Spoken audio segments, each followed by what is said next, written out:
At kaugnay pa rin ang desisyon ng korte na payagang makapagpiyansa sina Denise Cornejo, Cedric Lee at Simeon Raz para sa kasong serious illegal detention. Kasama natin sa studio sina Atty.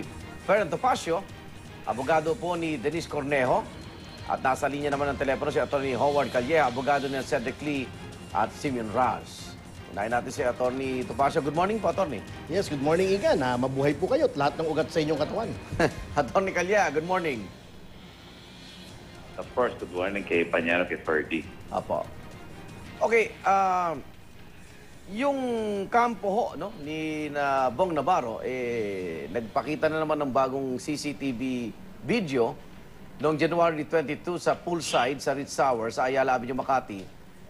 Ilang oras yata bago mangyari itong kay Bong Navarro, doon daw pinaplano yung pambubugbog dito kay Bong. Paano po ito makakatulong sa kaso nila, Atty. Topacio? Well, para sa amin, inopost na po namin yan. Wala naman po It does not prove anything.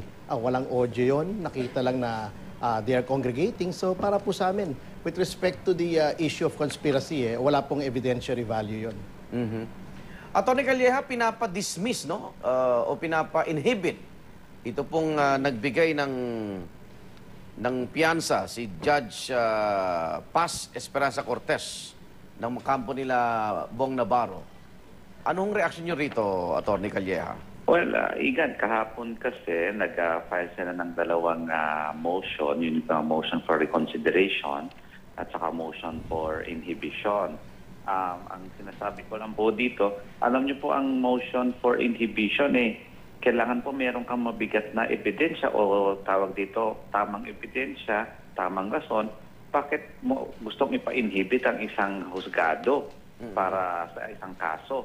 Pero kung ang iyong rason dahil hindi ka lang masaya sa isang resolusyon, hindi naman ito sapat na rason. Pangalawa, alam mo, Igan, matagal na itong kasong to, more than 6-7 months na po tayo dito, pero marami hong resolusyon ng judge na hindi naman pabor sa amin ni Denise, ni Cedric Lee, Simeon Raz. Hindi naman ho kami nagreklamo sa mga yon. Sinunod ho namin lahat ng mga resolusyon na yon, sinunod ho namin lahat ng desisyon na yon, at sinunod ang korte. At hindi naman ho kami nagreklamo na hindi patas sa amin. Pero bakit ngayon, isang resolusyon na tingin namin tama naman at naaayon sa batas, magre-reklamo sila. Hindi naman ibig sabihin, pag hindi mo gusto ang resolusyon ng judge, hindi na tama yung judge. Hindi naman po ganun ang ating justisya. Okay. Attorney, kamusta na ho, Attorney Topacio, kamusta na ho si Denise? Ngayon lang pala siya imamagshot. Hindi po, na-mugshot na po siya. Bakit itong isa raw sa kakulangan daw walang mugshot? Baka litrato po.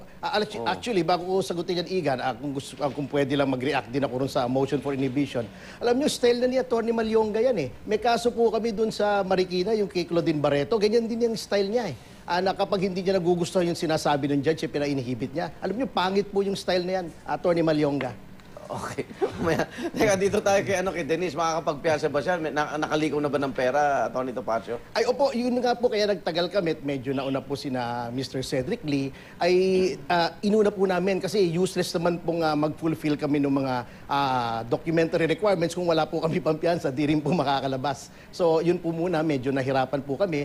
Nung nakumpleto na po, nilakad na po namin yung documents, ngunit kinapos na po kami ng oras sa kasawiang palad po. Atty. Topacio, ngayon pong makakalaya na pansamantala itong si Denise, may mga plano na ho ba tayo legal na gagawin na particularly dahil gusto kong malaman syempre dahil na-dismiss na una yung kasong rape laban kay Bong Navarro. Are you still going to pursue this? Well, hindi ko po alam kung hindi po kasi yung abogado dun sa rape case. Ano po? Ngunit yung legal plans po namin regarding the serious illegal detention, isang hakbang pa lang po ito Ang mahaba po ang aming laban, may turn pa po ang prosecution, magdagdag ng ebidensya, and then kami naman po ang sasalungat sa kanilang ebidensya. So, we have a long fight ahead of us at yun po ang aming paghahandaan. Attorney Calleja? Are you still on the line? Yes, si Ivan Merino ho ito. Attorney. Good morning, Ivan. Opo, kahapon, tinanong ho si Cedric Lee kung ano mensahe niya kay Bong at sinabi niya, it's showtime. Ano kaya ibig sabihin ni Cedric doon? Hindi ko alam kung anong, pero hindi naman yun ang mensahe niya. Ay, siguro kung nasabi man niya yun, pero hindi naman yun ang mensahe niya. At saka, nandoon naman ako nung nangyari yon. So I don't think may mensahe yan siguro. Kumbaga masaya lang ang tao at siya kumbaga nakakuha nga ng kanyang liberty or freedom at napagbigyan yung aming bail. So yun lang po siguro yon. And should not in any way be construed as a threat kay Mr. Navarro? Wala ho. I don't think even ang Showtime masayang show naman yon. So there's nothing kumbaga fearful or threatening even in the show, in the statement. Wala akong problema yan. Napansin ni Chris Aquino yung gupit ng dalawa. Ikaw mismo tinanong, Atty. Calleja. Sabi ko nga, mas maganda ang gupit ko eh. Oo nga, Mas special konti treat. mo gupitin. Hindi nga, may tuturing ba na special treatment kung nagpagupit man tong dalawa? Hindi ho, alam po, even yesterday, palabas kami ng presin ng bikutan, may dalawang nagpapagupit na preso rin doon nung time na yun na nandoon kami. Alam mo, Actually, minsan yung racket ng pagugupit preso na yung yun. pagugupit niya, marami nangyayari dyan. Doon lang sa preso, marami talaga nagpapagupit doon. Hindi ho problema yun, walang special treatment. It is something that really happens there, no? Okay. Atty. Topacio, maraming salamat po sa pagpunta. Anytime po. Maraming salamat din po. Atty. Howard Calleja, maraming salamat din po. Magandang umaga po. Magandang umaga, salamat po.